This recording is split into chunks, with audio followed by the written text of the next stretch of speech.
علامہ مجلسی کی جنہوں نے بحر الانوار لکھی، وہ اپنے دوست عالم دین کے خواب میں آئے، کہا کہ میں بستر پر تھا جب آخری وقت تھا تو میں نے دیکھا کمرے میں ایک شخص داخل ہوا ہے اور اس نے کہا کہ تمہیں تکلیف ہو رہی ہے، میں تمہارے درد دور کروں۔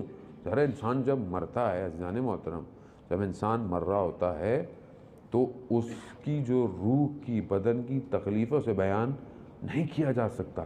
اتنی شدت اور اتنا شدید درد ہوتا ہے کہ جو روح جب کھنچ رہی ہوتی ہے، اور شدید پیاس انسان کے حلق کو، اور شیطان اس وقت پوری کوشش کرتا ہے کس طریقے سے میں اس کا ایمان ضائع کر دوں۔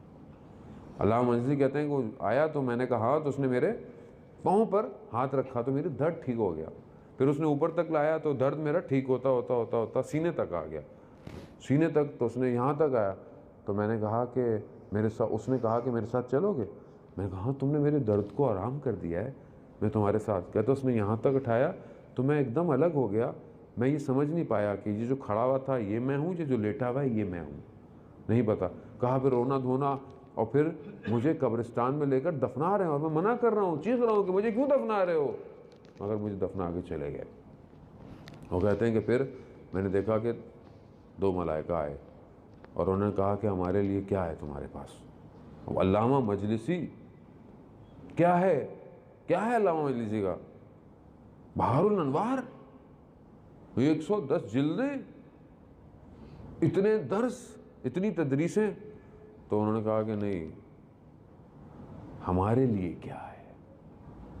اب علامہ کہنے لگے کہ مجھے یاد آیا کہ ایک دن میں گلی سے گزر رہا تھا تو 2 لوگ لڑ رہے تھے، ایک کو ایک مار رہا تھا۔ میں نے کہا کیوں مار رہے ہو اس کو، چھوڑو۔ تو کہہ رہا نہیں، اس نے میرے پیسے دینے۔ تو میں نے کہا کہ، اس نے کہا ہاں میں نے دینے، تو کہہ رہا دے دو، کہ میرے پیسے نہیں ہیں۔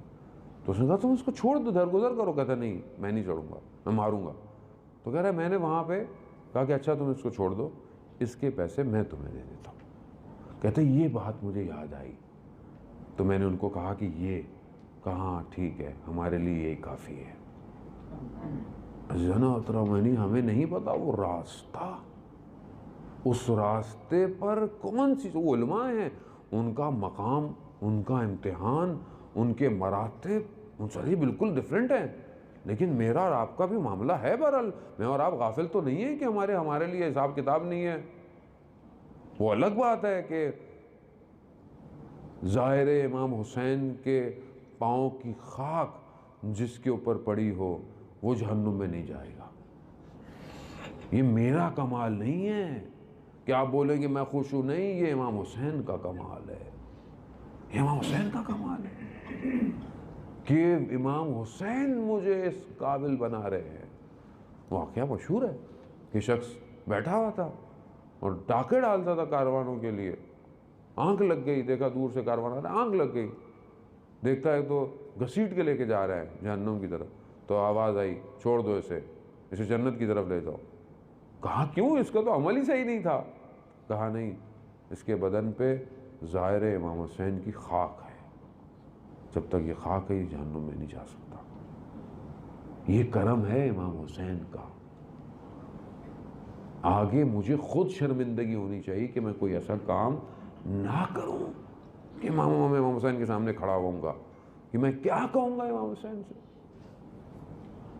کہ میں آپ کی مجلسوں میں روتا بھی رہا، گریہ کرتا رہا، مگر میں نعوذ باللہ اپنے آپ کو کہہ رہا ہوں کہ میں گناہ بھی کرتا رہا، میں آپ کا یا حسین بھی کرتا رہا، اور میری زبان غیبت بھی کرتی رہی، تہمت بھی لگاتی رہی، جھوٹ بھی بولتی رہی۔ نہیں عزیزان محترم، جب تک یہ معاملہ صاف نہیں ہوگا میں جنت میں نہیں جا سکتا، اور یہ صاف ہوگا اس کے لیے مجھے تکلیف برداشت کرنی پڑے گی، یا دنیا میں یا برزخ میں یا آخرت میں۔ یہ تو طے ہے کہ کیونکہ کوئی بھی ناخالص پن جنت میں نہیں جا سکتا۔ آپ نہیں کر سکتے جنت میں جا کر بھی حسد ہو، جنت میں جا کے کینہ بھی ہو، جنت میں جا کے نہیں، جنت پھر وہ جنت نہیں ہے۔ جنت میں کوئی بھی ایسی چیز نہیں ہوگی جو خصلتیں کفار کی ہیں، کوئی خصلت نہیں ہوگی، اور جہنم میں کوئی مومن کی خصلت نہیں ہوگی۔ صاف ہوگا معاملہ، یا ادھر یا ادھر۔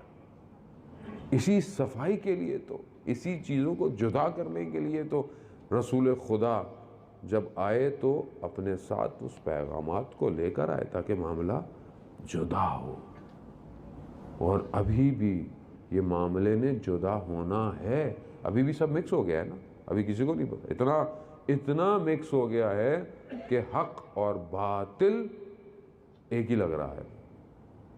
باطل نے اپنی شکل بھی ایسی بنائی ہوئی ہے کہ وہ حق کے راستے پر ہے۔ کون اس کو جدا کرے گا؟ ظہور اس کو جدا کرے گا، لیکن مجھے اس وقت تک ایسا رہنا ہے کہ جب جدا کیا جائے تو میں حق پہ رہوں۔